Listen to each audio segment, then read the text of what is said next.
اعوذ باللہ من الشیطان الرجیم، بسم اللہ الرحمن الرحیم۔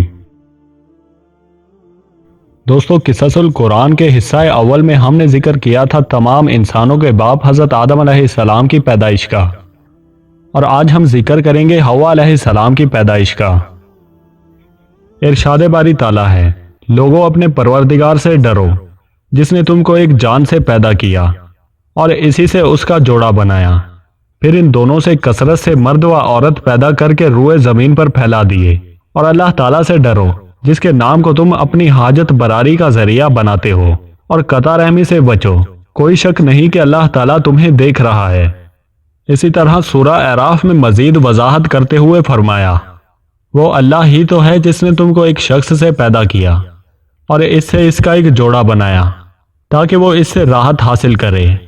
محمد بن اسحاق رحمۃ اللہ علیہ نے حضرت عبداللہ بن عباس رضی اللہ عنہ کی روایت سے ذکر کیا ہے کہ حوا علیہ السلام کو آدم علیہ السلام کی بائیں طرف کی چھوٹی پسلی سے پیدا کیا گیا، جبکہ آپ علیہ السلام سو رہے تھے اور پسلی کی جگہ کو گوشت سے بھر دیا گیا۔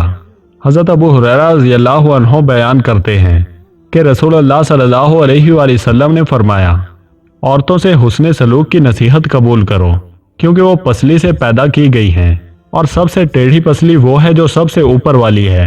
اگر تو اس پسلی کو سیدھا کرنا چاہے گا تو اسے توڑ بیٹھے گا، اور اگر اسے چھوڑ دے گا تو ٹیڑھی رہے گی۔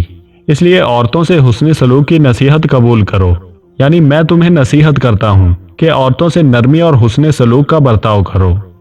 اللہ تعالیٰ ایک آیت میں ارشاد فرماتا ہے، اللہ تعالیٰ فرماتا ہے تو اور تیری بیوی جنت میں رہو۔ لیکن امام صدی رحمۃ اللہ علیہ نے حضرت عبداللہ بن عباس، حضرت عبداللہ بن مسعود اور دیگر صحابہ رضی اللہ عنہ سے روایت کیا ہے کہ انہوں نے فرمایا، ابلیس کو جنت سے نکال دیا گیا اور آدم علیہ السلام کو وہاں آباد کر دیا گیا۔ آپ جنت میں اکیلے گھومتے پھرتے تھے، ان کا کوئی ساتھی نہ تھا جس سے انہیں تسکین حاصل ہوتی۔ ایک بار وہ سوئے ہوئے تھے، جب جاگے تو دیکھا کہ ان کے سر کے پاس ایک خاتون بیٹھی ہیں۔ انہیں اللہ تعالیٰ نے آپ کی پسلی سے پیدا فرمایا تھا۔ آپ علیہ السلام نے فرمایا، تو کون ہے؟ انہوں نے کہا، عورت ہوں۔ فرمایا، تجھے کس لیے پیدا کیا گیا ہے؟ کہا، تاکہ آپ مجھ سے تسکین حاصل کریں۔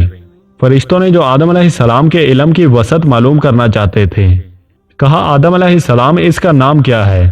آپ نے فرمایا کہ حوا۔ انہوں نے کہا کہ اس کا نام حوا کیوں ہے؟